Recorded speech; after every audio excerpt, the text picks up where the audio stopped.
Daniel prit la parole et dit « Béni soit le nom de Dieu d'éternité en éternité.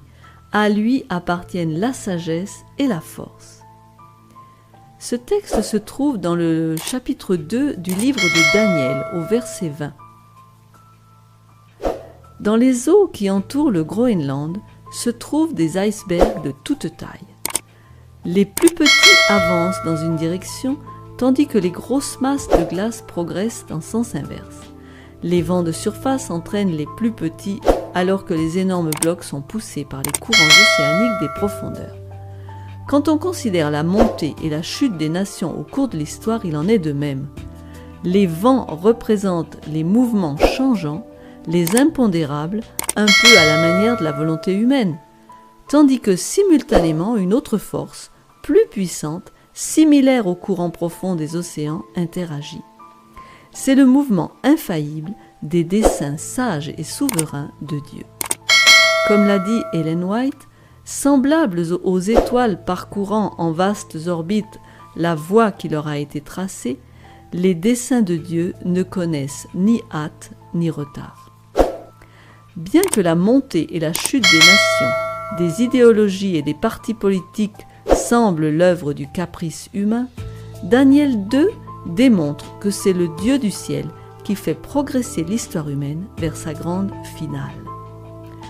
Le chapitre 2 de Daniel se rapporte à un rêve oublié par le roi Nebuchadnezzar, mais révélé au prophète Daniel dans une vision nocturne.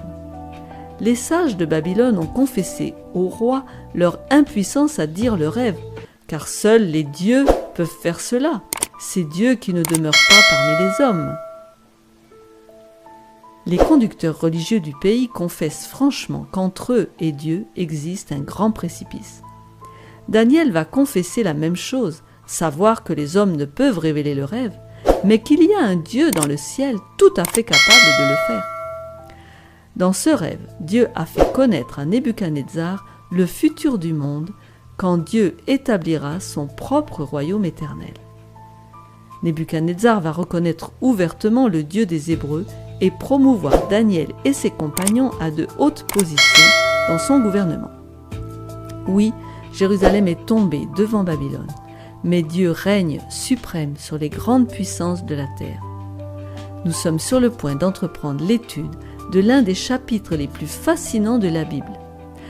Napoléon et Hitler connaissaient bien cette prophétie biblique. Si dans Daniel 1, lors de la prise de Jérusalem, Dieu semble se soustraire au regard de son peuple, au chapitre 2, il est loin d'être caché.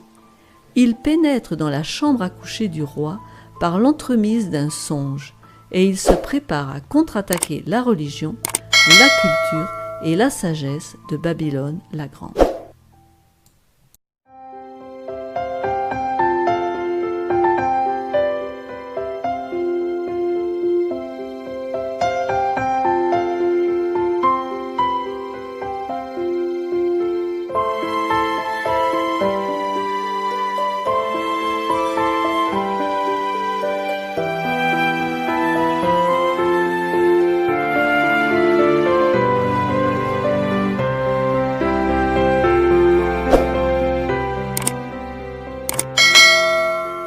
Daniel 2, du mystère à la révélation. Les rêves ne sont pas inhabituels dans la Bible, car, et c'est par les rêves et les visions que Dieu se révèle à ses prophètes et à son peuple. De la Genèse au Nouveau Testament, Dieu a transmis des avertissements, des conseils, des encouragements et sa volonté au moyen de rêves.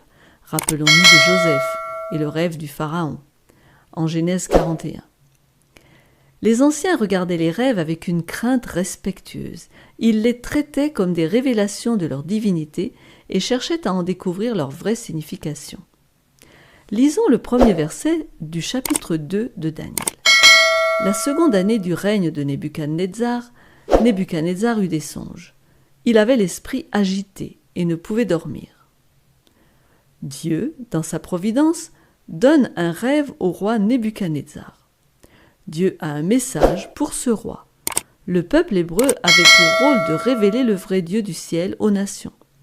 Mais ce peuple avait failli en se prostituant aux divinités étrangères.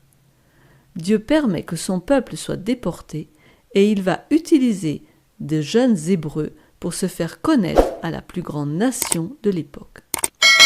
En effet, Dieu aime tous les peuples et tous les hommes et désire sauver tous ceux qui le veulent. Le rêve a pour but de révéler à Nebuchadnezzar que le cours de l'histoire est ordonné par le Très-Haut et soumis à sa volonté souveraine. Dieu montre à Nebuchadnezzar sa responsabilité dans le grand plan divin afin qu'il puisse coopérer effectivement au programme divin. Quand les nations qui ont une place spéciale dans son grand plan échouent dans leur opportunité, leur gloire est mise dans la poussière.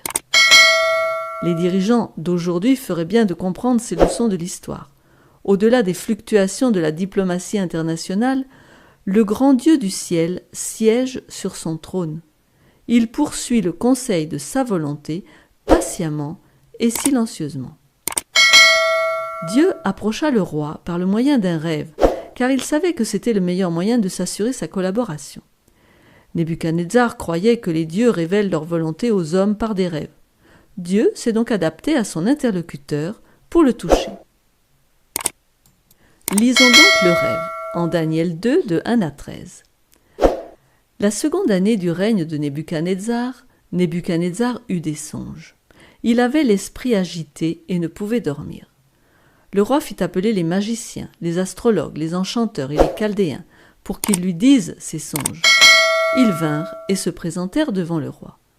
Le roi leur dit : « J'ai eu un songe, mon esprit est agité et je voudrais connaître ce songe. » Les Chaldéens répondirent au roi en langue araméenne : « Ô roi, vis éternellement, dis le songe à tes serviteurs et nous en donnerons l'explication. » Le roi reprit la parole et dit aux Chaldéens : « La chose m'a échappé. Si vous ne me faites pas connaître le songe et son explication, vous serez mis en pièces, et vos maisons seront réduites en un tas d'immondices.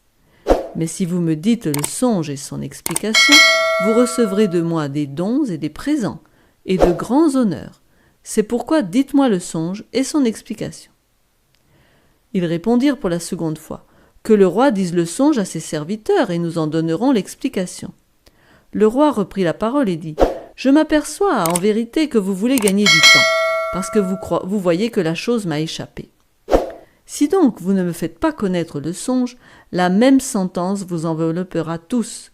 Vous voulez vous préparer à me dire des mensonges et des faussetés, en attendant que les temps soient changés.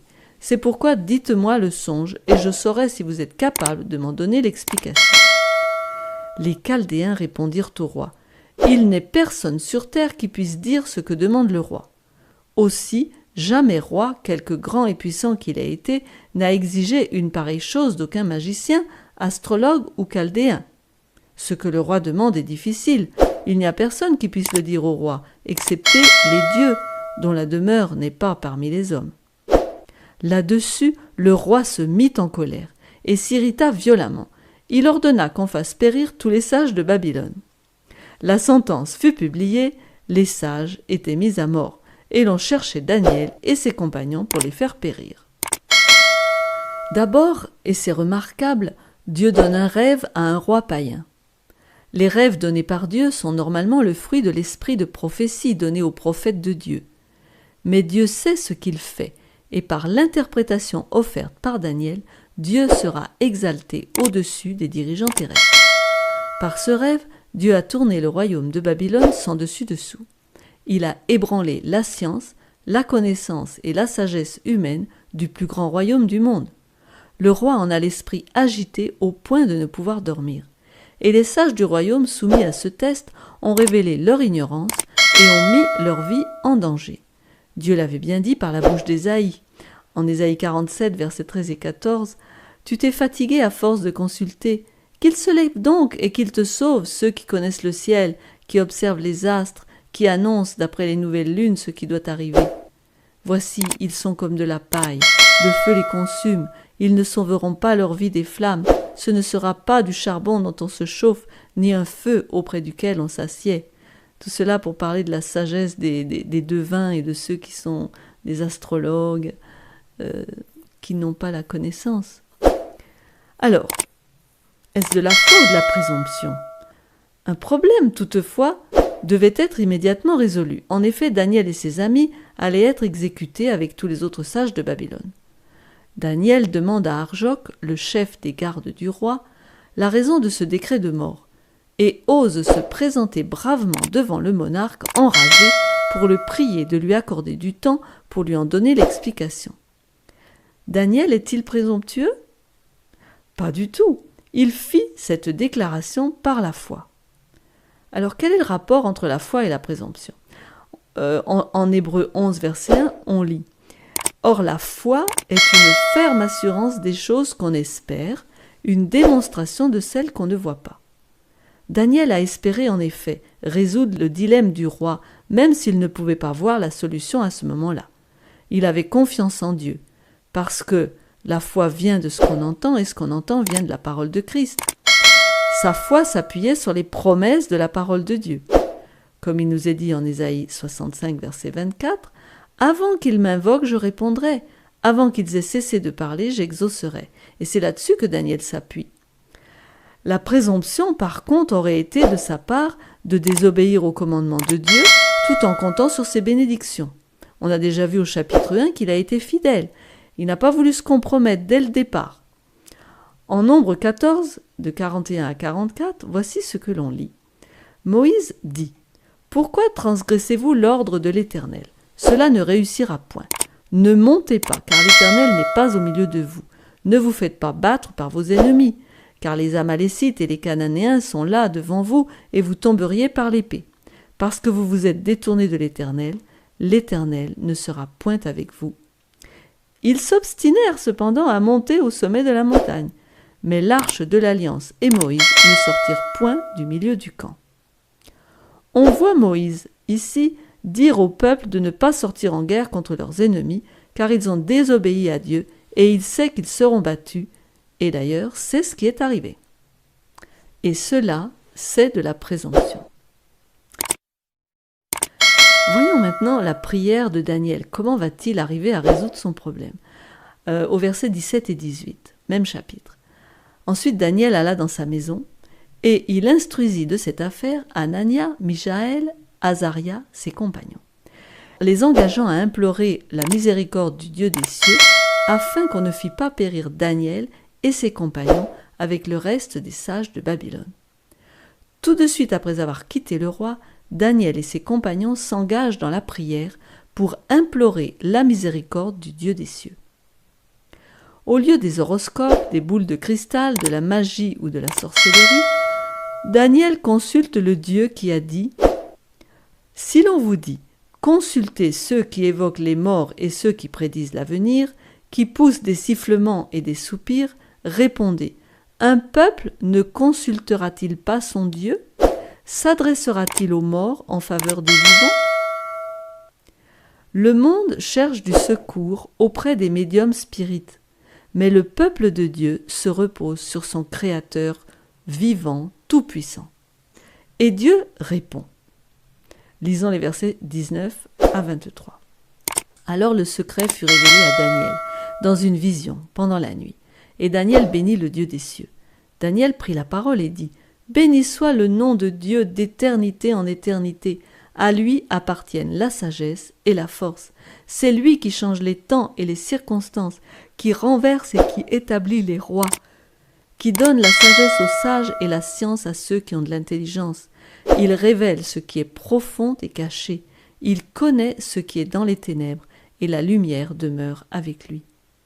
Dieu de mes pères, je te glorifie et je te loue de ce que tu m'as donné la sagesse et la force, et de ce que tu m'as fait connaître ce que nous t'avons demandé, de ce que tu nous as révélé, le secret du roi. Dieu ne fait pas défaut à son Église dans ces moments de grand péril, et grâce à la prière des enfants de Dieu, les sages de Babylone eurent la vie sauve. Dès le matin, Daniel est conduit auprès du roi. Ce roi qui est un païen, n'ayant aucun respect pour Dieu. Daniel ne fait pas de rhétorique, il va droit au but, et commence par reconnaître publiquement la puissance de son Dieu. Daniel répondit en présence du roi, lisons les versets 27 et 28. Ce que le roi demande est un secret que les sages, les astrologues, les magiciens et les devins ne sont pas capables de découvrir au roi.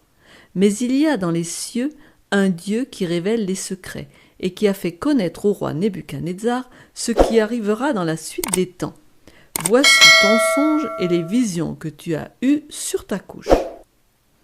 Daniel explique pourquoi le rêve lui a été révélé. C'est parce que Dieu s'intéresse aux pensées de ce roi païen. Verset 30. Si ce secret m'a été révélé, ce n'est point qu'il y ait en moi une sagesse supérieure à celle de tous les vivants, mais c'est afin que l'explication soit donnée au roi et que tu connaisses les pensées de ton cœur. Dieu savait qu'il était troublé et anxieux à cause du rêve. Dieu aime ceux qui ne l'aiment pas ni ne le connaissent. Alors Daniel va révéler le rêve au roi. Extraordinaire. En 15 versets de prophétie biblique, Dieu déploie l'histoire de plus de 2500 ans. Et l'exactitude de la parole de Dieu est confirmée plus de 25 siècles plus tard. Lisons 31 à 35.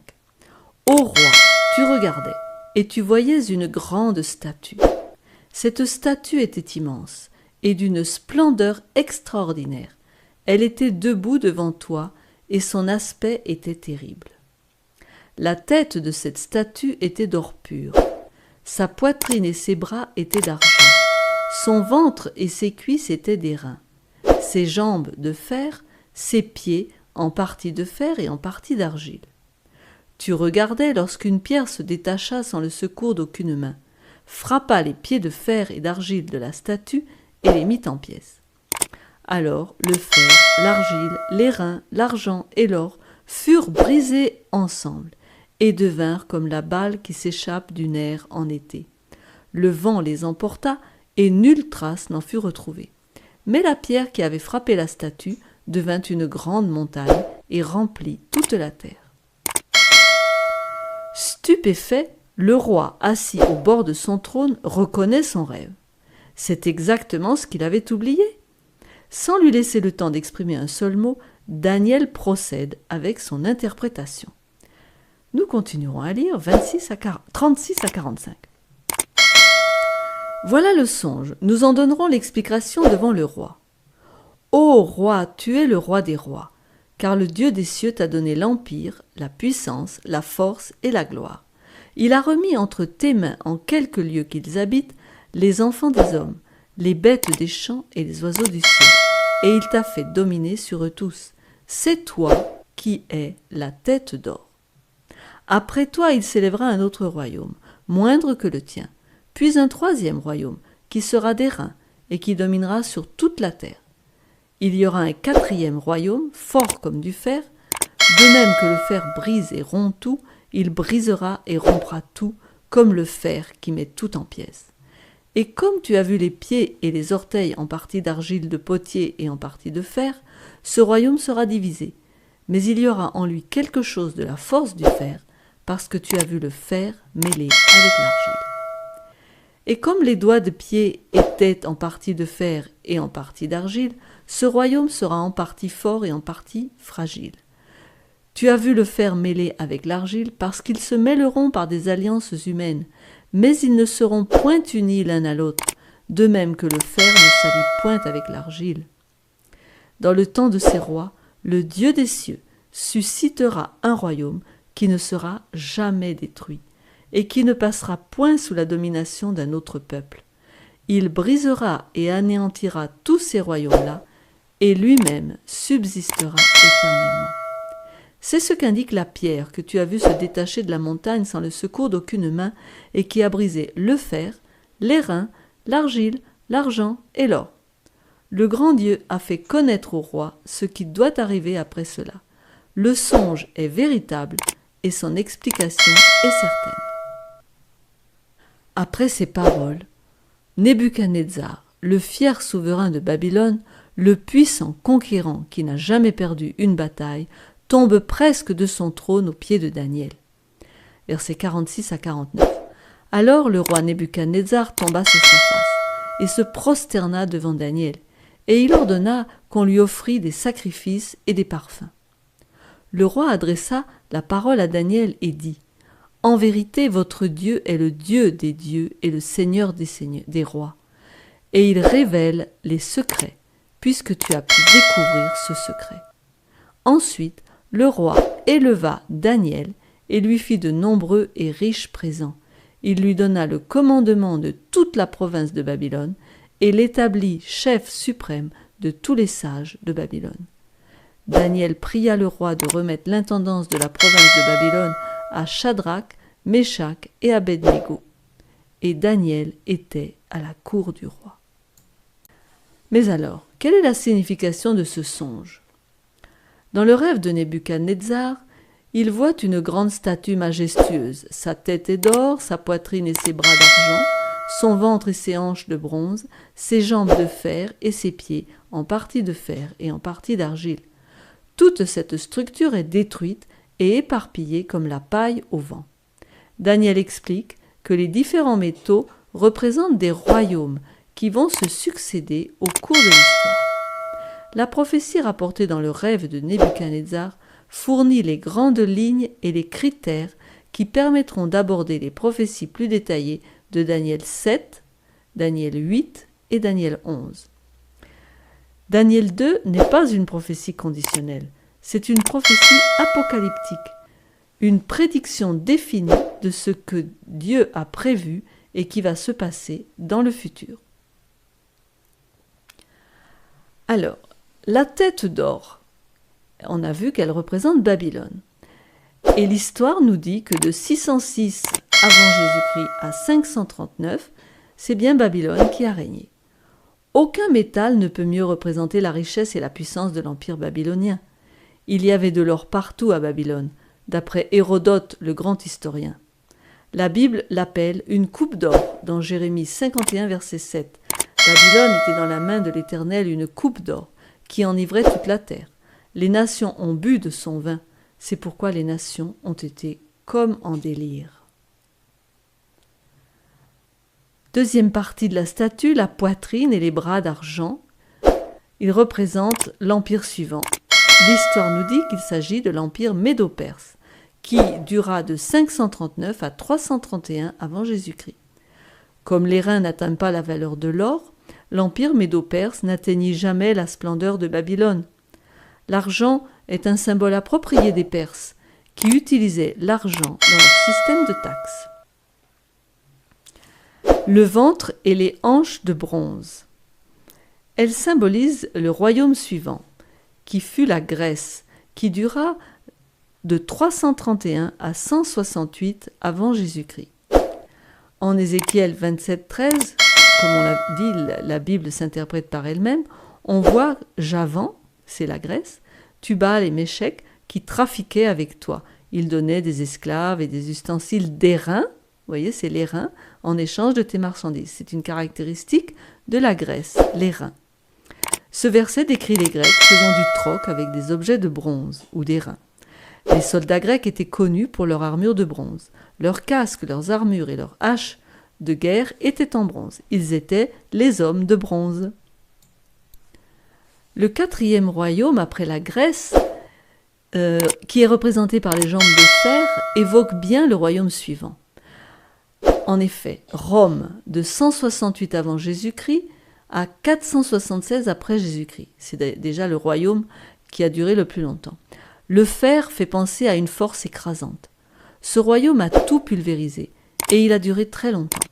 L'historien Gibbon l'appelle la monarchie de fer et Rome fut le royaume le plus étendu de la Grande-Bretagne jusqu'à l'Euphrate.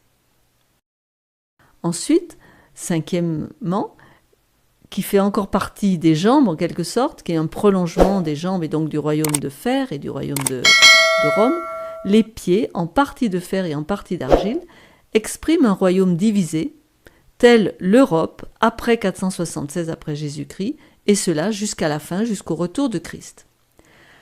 Le mélange de fer et d'argile est une bonne image de la désintégration de l'Empire romain. Comme les 10 orteils de la grande statue, 10 tribus se sont partagées ce vaste territoire dont sont issues les nations de l'Europe moderne. La prophétie parle d'un royaume en partie fort et en partie fragile. Cela fait penser que certains pays sont plus forts que d'autres, et il semble bien que la prophétie annonce qu'il en sera ainsi jusqu'à la fin.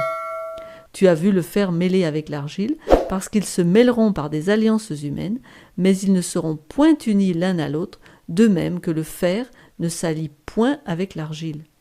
Dans le temps de ces rois, le Dieu des cieux suscitera un royaume qui ne sera jamais détruit et qui ne passera point sous la domination d'un autre peuple. Il brisera et anéantira tous ces royaumes-là, et lui-même subsistera éternellement. Après la chute de l'Empire romain, la prophétie de Daniel prédit un monde divisé, où il n'y aurait plus d'empire mondial. Chaque nation défendrait ses propres intérêts, et de là la division. Le fer ne s'allie pas avec l'argile. Napoléon a désiré instaurer une Europe unie. Il voulait un système européen, un code européen, une cour d'appel européenne. Les efforts de Napoléon furent vains. Battu à Waterloo, il aurait dit « Le Tout-Puissant est trop fort pour moi », et on sait très bien que Napoléon lisait très souvent la prophétie de Daniel 2. Hitler a rêvé de la même chose, mais il voulait bien sûr le faire sans Dieu. Une femme qu'il avait soignée lorsqu'il était malade dit qu'il lisait le chapitre 2 de Daniel, et quand il arrivait au mot « Ils ne seront point unis l'un à l'autre », enragé, il sautait du lit en criant « Je remporterai la victoire, je remporterai la victoire ». Il ne réussit pourtant pas. Et non seulement ces deux, mais Louis XIV, Charles Quint, Guillaume III, tous échouèrent. Ce que Dieu a inscrit dans Daniel 2 a résisté à l'épreuve du temps et aux plus cruels assauts de la tyrannie. D'ailleurs, aujourd'hui encore, on essaie de faire une Europe unie. Bientôt peut-être un monde uni, mais on sait, la Bible nous dit que les hommes ne parviendront pas à ce résultat. Le monde ne connaîtra plus jamais un empire universel, si ce n'est celui que Jésus établira après le millénium et qui subsistera éternellement. Daniel 2, 34-35. Tu regardais lorsqu'une pierre se détacha sans le secours d'aucune main, frappa les pieds de fer et d'argile de la statue et les mit en pièces. Alors le fer, l'argile, l'airain, l'argent et l'or furent brisés ensemble et devinrent comme la balle qui s'échappe du nerf en été. Le vent les emporta et nulle trace n'en fut retrouvée. Mais la pierre qui avait frappé la statue devint une grande montagne et remplit toute la terre. Il nous faut lire aussi les versets 44 à 45 pour expliquer ce passage sur la pierre mystérieuse. Dans le temps de ces rois, le Dieu des cieux suscitera un royaume qui ne sera jamais détruit et qui ne passera point sous la domination d'un autre peuple. Il brisera et anéantira tous ces royaumes-là, et lui-même subsistera éternellement. C'est ce qu'indique la pierre que tu as vue se détacher de la montagne, sans le secours d'aucune main, et qui a brisé le fer, l'airain, l'argile, l'argent et l'or. Le grand Dieu a fait connaître au roi ce qui doit arriver après cela. Le songe est véritable et son explication est certaine. C'est là le focus, le point central du rêve, et ce qui arrivera dans les derniers jours. Cette pierre se détache sans le secours d'aucune main. Elle frappe et met la statue en pièces. Puis la pierre devient une montagne qui remplit toute la terre. Cette pierre symbolique, c'est Jésus-Christ et son prochain retour. Jésus lui-même s'est comparé à une pierre. Il nous est dit en Matthieu 21, 44, « Celui qui tombera sur cette pierre s'y brisera, et celui sur qui elle tombera sera écrasé. » C'est lui-même la pierre. Et ou bien on est brisé sur cette pierre, ou bien alors elle nous écrase. Et l'apôtre Pierre utilise la même symbolique. Jésus est la pierre rejetée par vous qui bâtissez, et qui est devenue la principale de l'angle. L'expression « sans le secours d'aucune main » reflète bien l'origine divine de la pierre. Jésus est la pierre angulaire, celle qui va un jour réduire en poussière tous les royaumes de ce monde et instaurer son royaume éternel.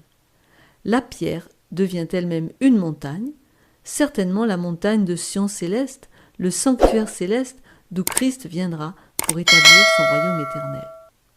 Aux yeux humains, l'histoire humaine peut sembler un peu chaotique de force et de contre-force. Daniel nous assure que derrière tout cela se tient le grand Dieu de l'univers qui agit pour accomplir son meilleur dessein éternel.